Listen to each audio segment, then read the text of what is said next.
नव प्रभात की बेला लाए फिर से नई उमंग, परमात्म रंग संग यहाँ सजेंगे जीवन के सब रंग, सब रंग, सब रंग।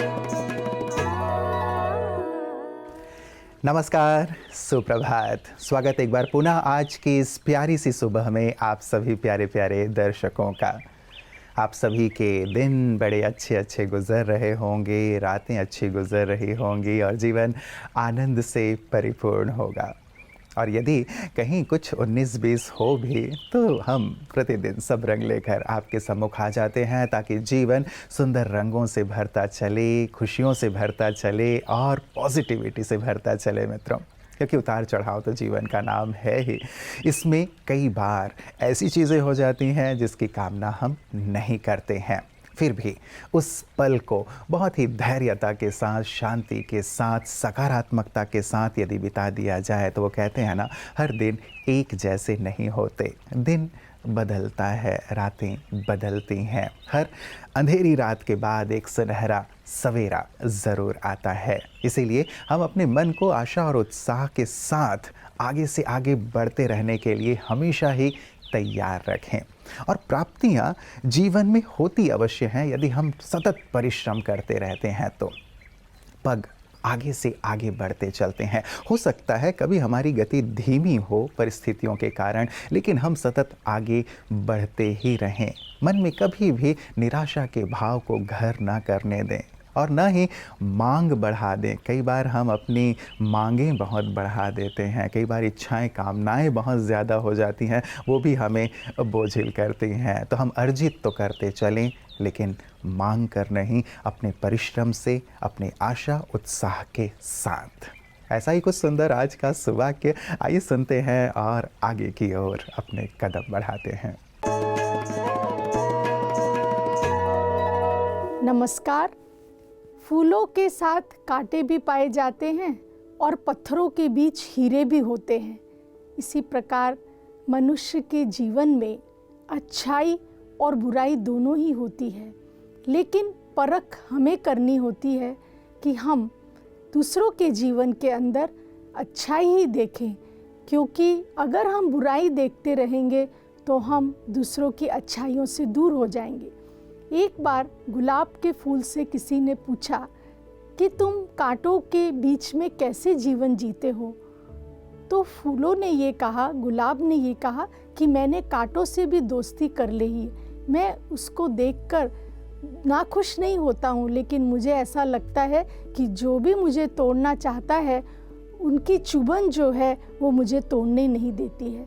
इसी प्रकार अगर हम पत्थरों को भी देखें तो पत्थरों के बीच से ही तो हीरे निकलते हैं। तो हमारे जीवन के अंदर जब हम आपसी संबंधों में आते हैं तो उस समय हमें अगर ये समझ मिल जाती है कि रिश्तों के अंदर जो है वो विशेषताएं भी हैं, यानी कांटों के साथ फूल भी हैं और पत्थरों के साथ हीरे भी हैं।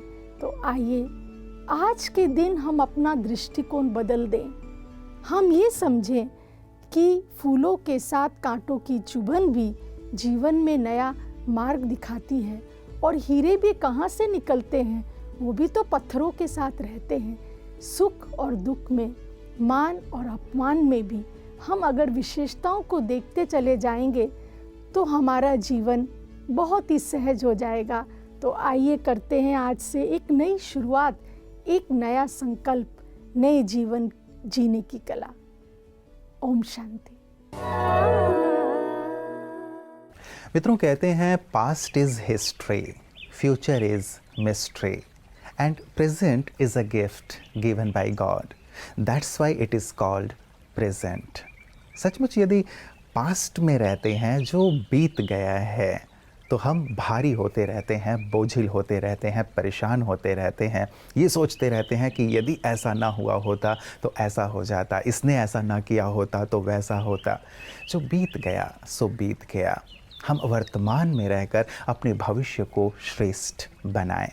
लेकिन कई बार कुछ ऐसे मनोरोग अब देखने में आने लगे हैं जो व्यक्ति अपनी पास्ट की जो घटनाएं हैं उन्हें प्रेजेंट में भी बार बार याद करता रहता है, उनसे परेशान होता रहता है और वर्तमान में ही पास्ट की घटित घटनाओं के आधार पर प्रतिक्रिया देता रहता है। इसके कारण उसका वर्तमान दुखी और साथ ही साथ परिवारजन भी कष्ट से घिरे हुए दिखाई देते हैं। इस पर ही सुंदर प्रकाश आज के आपकी सेहत आपके हाथ में।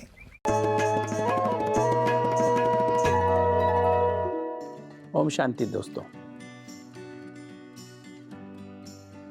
दोस्तों पिछले 25 साल से अधिक समय में मैंने देखा है जो 3 dimensional health care retreat for healthy heart happy mind healthy body के अंदर मैंने देखा जो पेशेंट्स हमारे पास आते हैं ऑल ओवर द वर्ल्ड से आते हैं, भारत से तो आते ही हैं। और टू माई सरप्राइज हमारा एम तो हार्ट की बीमारी ठीक करना होता था।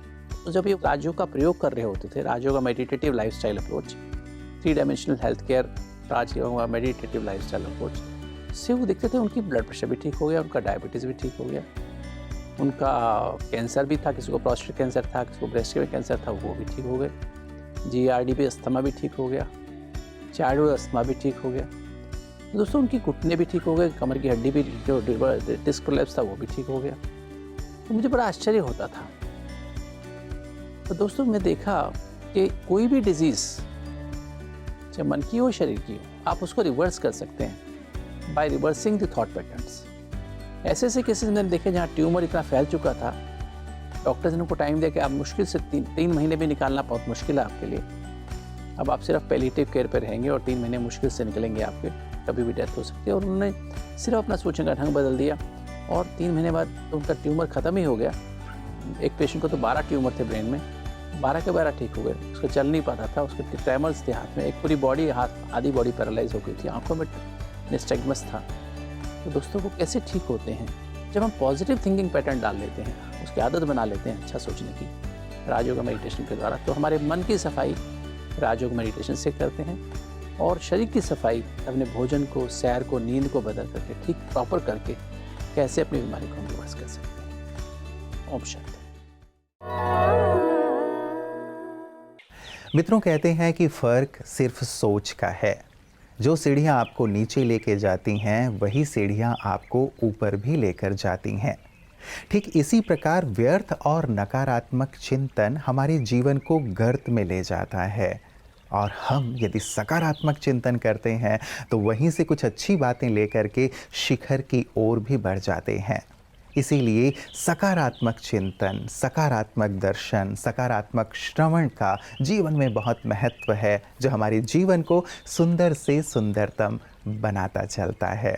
तो व्यर्थ पास्ट से मुक्त होकर उससे कुछ सीख कर हम आगे से आगे बढ़ें, जीवन को सुंदर बनाते चलें। और आइए देखते हैं कि ऐसी ही कौन सी सुंदर बात आज प्रोफेसर राजीव शर्मा जी हमारे लिए लेकर आए हैं। सब रंग के विशिष्ट सेगमेंट जरा ये भी सुनो में मैं कवि राजीव शर्मा प्रोफेसर इंदौर से आप सभी का हार्दिक अभिनंदन करता हूँ, आपको प्रणाम करता हूँ, आपको नमस्कार करता हूँ। राजा जनक को विदेह कहा जाता है। विदेह के दरबार में सारे सभासद बैठे हुए थे और एक व्यक्ति ने प्रवेश किया। व्यक्ति 8 जगह से टेढ़ा मेढ़ा था, नाम था अष्टावक्र। उस व्यक्ति को देखकर राजा जनक की सभा के सभासद हंसने लगे, खिल्ली उड़ाने लगे।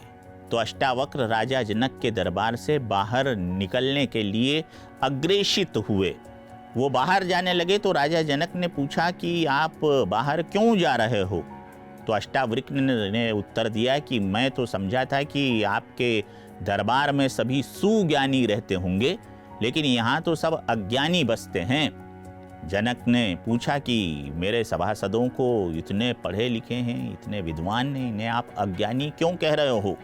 तो अष्टावक्र ने जो उत्तर दिया वो अष्टावक्र गीता नाम की पुस्तक में समाहित है।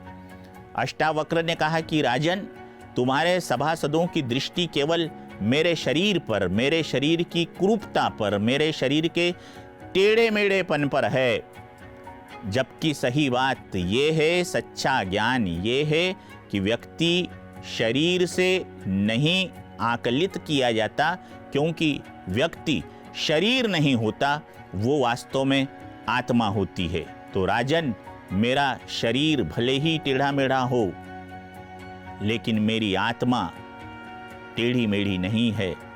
राजन, नदी भले ही टेढ़ी मेढ़ी हो, लेकिन उसमें बहने वाला पानी टेढ़ा मेढ़ा नहीं होता।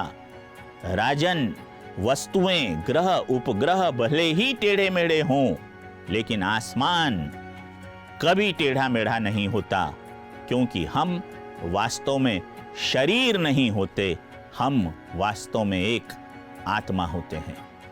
नमस्कार।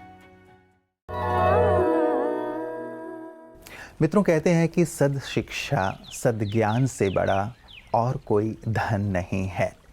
इसीलिए जब कभी भी कोई हमें शिक्षा देता है तो उसे हम दिल से स्वीकार करें, क्योंकि वो हमारे कल्याण के लिए, हमारी उन्नति के लिए ही होता है। प्रजापिता ब्रह्मा कुमारी ईश्वरी विश्वविद्यालय के साकार संस्थापक प्रजापिता ब्रह्मा बाबा हमेशा कहा करते थे कि जब भी कोई तुम्हें अच्छी शिक्षा दे तो भले ही उस समय तुम्हें वो कटु लगे या ऐसा लगे कि ये बात तो मेरे अंदर है नहीं, ये बात मुझे क्यों कही जा रही है, लेकिन उस शिक्षा को उपहार के स्वरूप पे स्वीकार कर लो, क्योंकि आगे चल करके वो शिक्षा जीवन में ज़रूर काम आएगी और वही तुम्हें आगे से आगे बढ़ाएगी। सचमुच सुंदर शिक्षाओं का जीवन में बड़ा महत्व है मित्रों।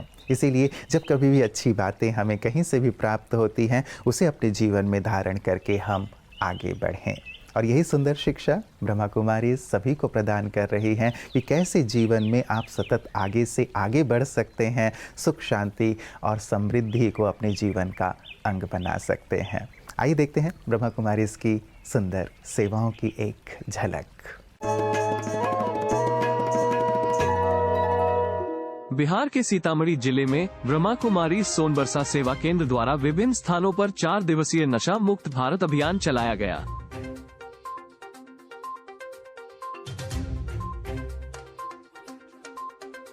इस अभियान के तहत विभिन्न विद्यालय के विद्यार्थियों, स्थानीय क्षेत्रवासियों, ग्रामवासियों, शिक्षकों एवं अन्य कई जगहों पर जाकर मोबाइल वैन द्वारा नशा मुक्ति की जागृति दी गई।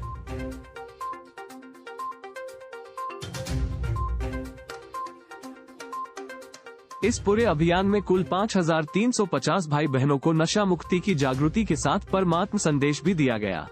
इस कार्यक्रम का सफल आयोजन बी.के. राजीव भाई की देखरेख में हुआ। साथ ही ब्रह्मा कुमारी सोनबरसा की राजयोगिनी बी.के. वनिता बहन, बी.के. मोनिका बहन, बी.के. रोशनी बहन, बी.के. प्रेम भाई, बी.के. अमोद भाई एवं बी.के. रामपुकार भाई का अथक सहयोग रहा। अंत में सभी संदेश दिए गए लोगों को नशा मुक्ति की दृढ़ प्रतिज्ञा भी करवाई गई। शिक्षा की हम बात कर रहे थे, जो हमारे बड़े बुजुर्ग हमें देते हैं हमारे जीवन के निर्माण के लिए, वो तो बहुत बहुत ज़रूरी है ही, लेकिन ये जो शिक्षा हम स्कूल में प्राप्त करते हैं, कॉलेज में प्राप्त करते हैं, वो भी हमारे भविष्य के निर्माण का आधार बनती है। तो आए शिक्षा का प्रचार और प्रसार करें, ताकि हमारा समाज सुंदर से सुंदरतम बनता चले। नमस्कार, ओम शांति।